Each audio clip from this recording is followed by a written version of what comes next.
Okay, today we're doing episode 5, which I think will be the end of the introduction of the,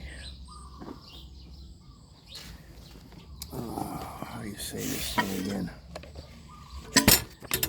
The Lankavatara Sutra. Man, I messed that up already. Okay.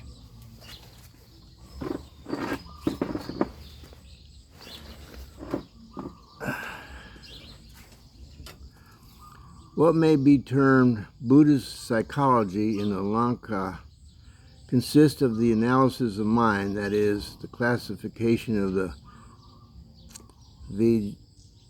vijnanas. To understand thus the psychology of Buddhism properly, the knowledge of these terms is necessary. Citta, manas, vihana, nanu, vinana, and alai yuvijana.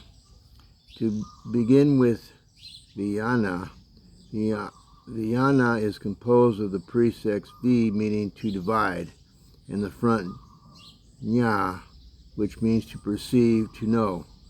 Thus, vijnana is a faculty of distinguishing or discerning or judging. When an object is presented before the eye, it is perceived and judged as a red apple or a piece of white linen.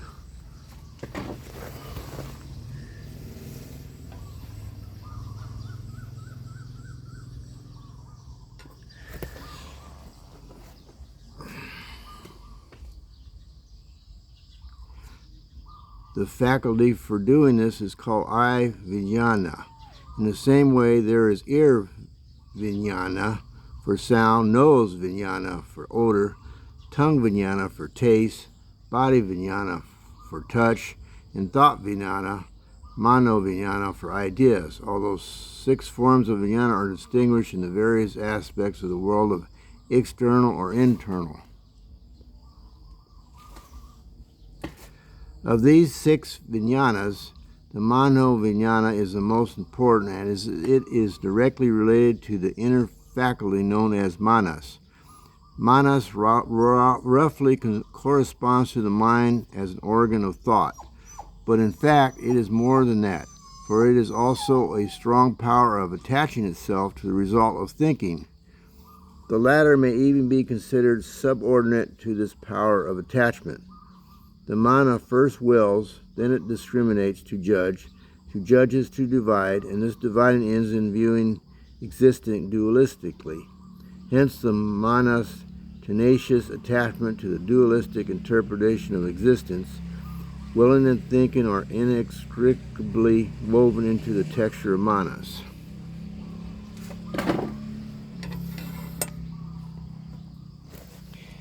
Citta comes from the root sit, to think, but in the Lanka, the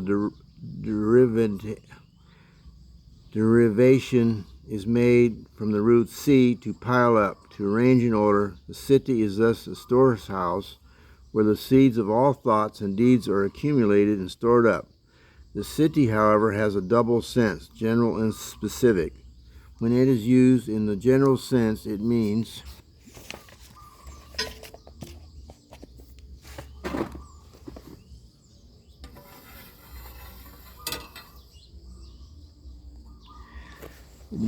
mind, mentation, ideas, including the activities of manas and mana vijnana, and also the vijnanas.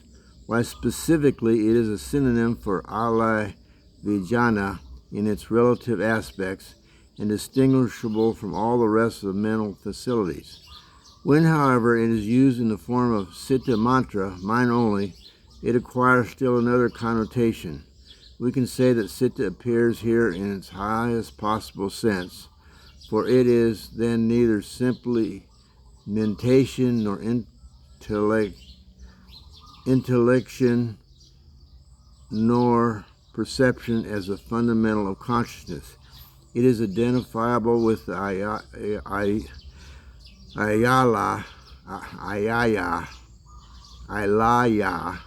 in its absolute aspect. This will become clear later on. Ilaya Vajina, or Ilaya, Ilaya, plus Vijnana and Alaya is a store where things are hoarded for future use. The citta is a cumulative faculty, is thus identified with the alaya vijnana, strictly speaking. The alaya is not a vijnana, has no discriminating power in it, it indiscriminately harbors all that is poured into it through the channel of vijnanas. The alaya is perfectly neutral, indifferent, and does not offer to give judgments.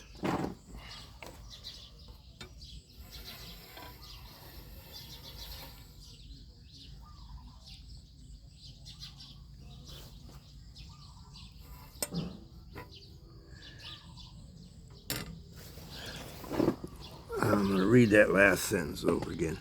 The alaya is perfectly neutral, indifferent, and does not offer to give judgments. The relation between the various functions. Having explained that what the various important terms mean and what functions are indicated by them, let us proceed to see what relationship they stand to one another. The whole system of mental function is called in the Lanka Siddhi Kaluapa, or Vijnana Kalaya. Siddha and Vijnana are here used synonymously. In this mental system, 8 modes of activity are distinguished: Ala Vijnana, Manas, Mano Vijnana, and the 5 sense Vijnanas. Where these 8 Vijnanas are grouped together under 2 general heads, the one group is known as Kyati Vijnana, perceiving Vijnanas, and the other as Vastu Prativikapa Vijnana, object discrimination Vijnana. But in fact, the Vijnanas are not separable into 2 groups, for perceiving is discriminating. When an individual object is perceived as such, that is, solid or colored, etc., this discrimination has already taken place here. Indeed, without the latter, the former is impossible, and conversely, every vijnana performs these 2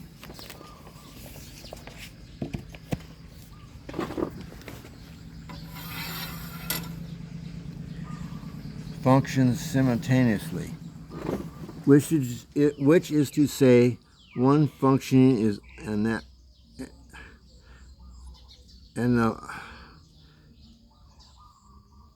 analyzable into 2 ideas, perceiving and discriminating. But it is to be observed that this double activity does not belong to ayavajnana. Another way of classifying the vijnanas is according to their lakshana and modes of being, of which 3 are distinguishable as evolving: pravritti, or performing deeds, karma, and as retaining their own original nature, jati. From this viewpoint, all the vijnanas are involving and deed-performing vijnanas except the alaya, which always abides in its self-nature. For the vijnanas may cease from involving and performing deeds for some reason, but the alaya ever remains itself.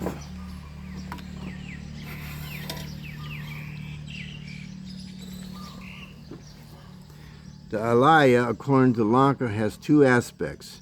The alaya as itself in itself, which is in the Sankathakam called Paramayala Vijnana, and the alaya as mental representation called Vijnatipur alaya. These 2 aspects are also known respectively as Prabandha, incessant, and the Lankashana, manifested. The alaya is incessant because of its uninterrupted existence. It is manifesting because of its activity being perceptible by the mind. From this, we can see that the alaya is conceived in the Lanka as being absolute in one respect, and in the other as being subject to evolution, pravritti.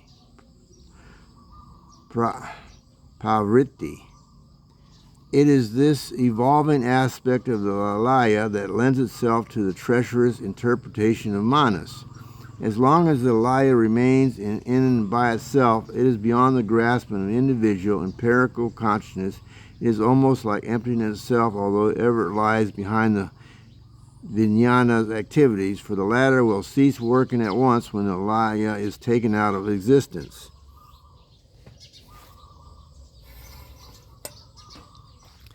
Manas is conscious of the presence behind itself of the alaya, and also of the latter's uninterrupted working of the entire system of the vijnanas. Reflecting on the alaya and imagine it to be an ego, manas cling to it as if it were reality and disposes of the reports of the 6 vijnanas accordingly. In other words, manas is an individual will to live and the principle of discrimination. The notion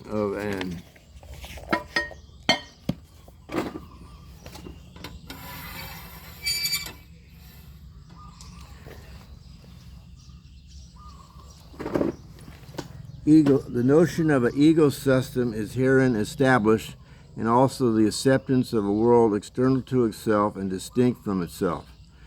The 6 vijnanas function, as it were, mechanically when the conditions are satisfied and are not conscious of their own doings.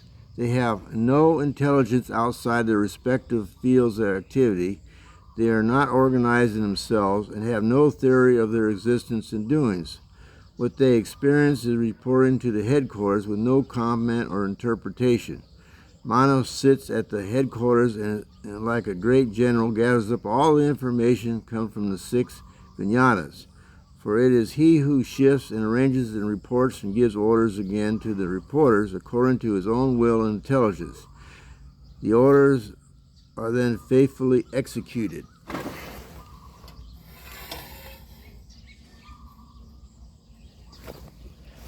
The manas is a double-headed monster. The one face looks toward the alaya and the other towards the vijnanas. He does not understand what the alaya really is, discrimination being one of his fundamental functions. He sees multitudinous there and clings to it as final. The clinging now binds him to a world of particulars. Thus desire is mother and ignorance is father, and this existence takes its rise. But the manas also is a double-edged sword. When there takes place a turning back, pravritti, in it, the entire arrangement of the things of the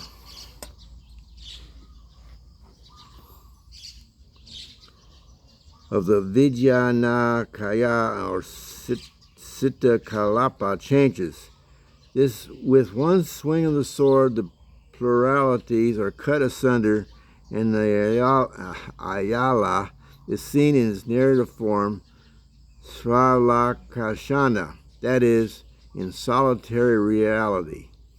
Viviktarharma, which is from the first discrimination. The manas is not a course of independent worker.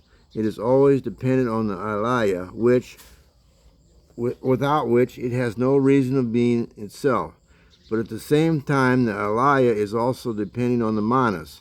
The alaya is absolutely one, but this oneness gains significance only when it is realized by the manas and recognized as its own supporter, alaba. This relationship is altogether too subtle to perceive by ordinary minds that are found choked with defilements and false ideas since beginningless time. The manas, backed by the alaya, have been the seat of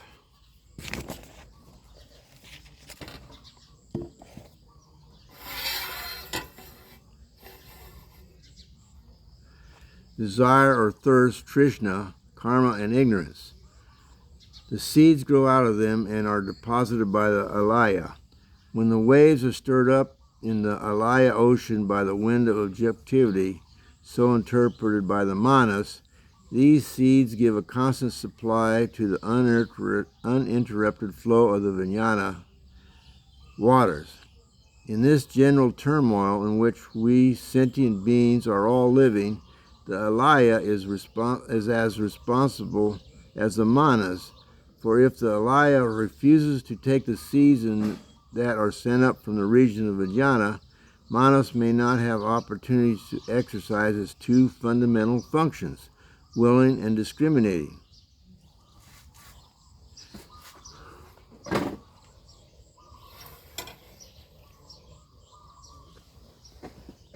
But at the same time, it is due to the alaya's self-purifying nature that there takes place a great catastrophe in it known as turning back. With this turning back, the alaya, manas, so intimately in relationship, also experienced a transformation in its fundamental attitude to the vijnanas. The latter is no more regarded as reporters of an external world, which is characterized by individuality and manifoldness. This position is now abandoned, and the external world is no more adhered to as such, that is, as reality, for it is no more than a mere reflection of the alaya. The alaya has been looking at itself in the manas mirror. There have been from the very first nothing other than itself, hence the doctrine of mind only, citta mantra, or alaya only.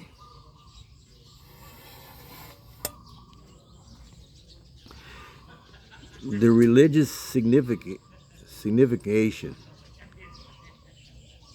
The necessity of conceiving alaya in its double aspect, one as absolute reality, vivektar karma, tadharma, and two as a subject of causation, hituka, comes from the Mayan idea of Buddhahood, buddhata. If Buddhahood is something absolutely solitary, all the efforts to put forward by sentient beings to realize enlightenment would be of no avail whatever. In other words, all that the Tathagata wants to do for sentient beings would never have its opportunity to reach them. There must be something commonly shared by each, so that when a note is struck at one end, a corresponding one will answer at the other. The alaya is thus known on the one hand as Tathagata Garbha and the womb of Tathagatahood.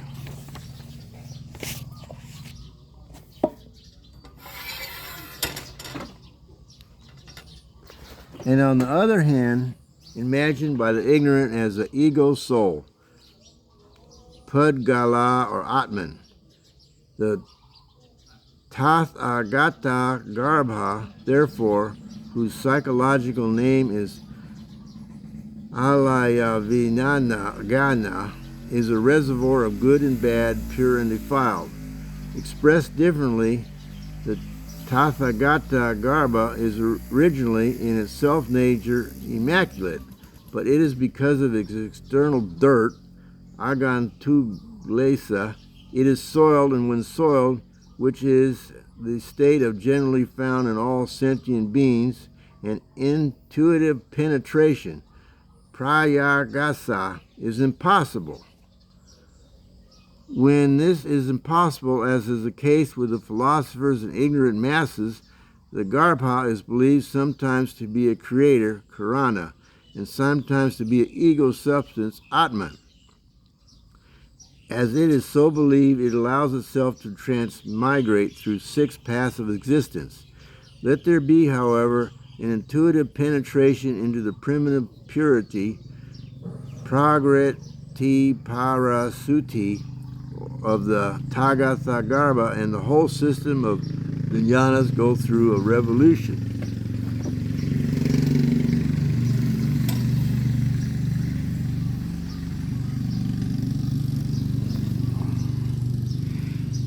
If the Tathagata Garbhana or Lala Vijnana were not a mysterious mixture of purity and defilement, good and evil, this abrupt transformation, paravritti, is an entire personality would be an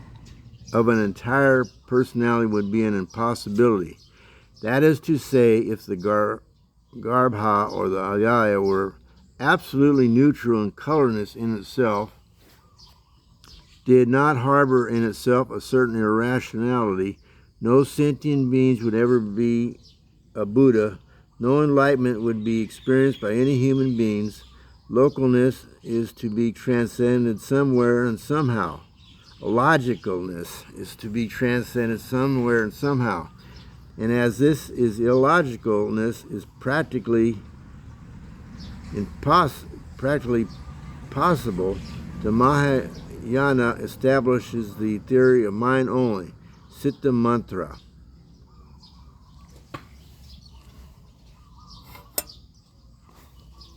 Ontology and the twofold eagleness. In considering the theory of mind only, we have to be careful not to understand this term psychologically. Mind citta, which does not mean our individual mind, which is subject to the law of causation, hitu prayaya, absolute citta transcend the dualistic conception of existence. It belongs neither to the Vajrayana system nor to our objective world Vishhada. Therefore, in the Lanka, this citta is frequently described in ontological terms.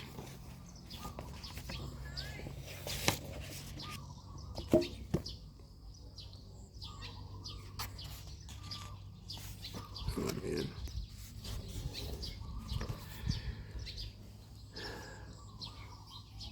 That's going to be enough for today.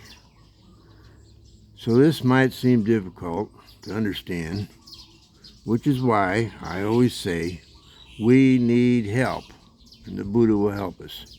We've got to do our part, we'll get help from the Buddha. You're not going to figure it out all by yourself. We need help. That's just the way it is. Okay, we'll go on tomorrow. Episode 6 will be tomorrow.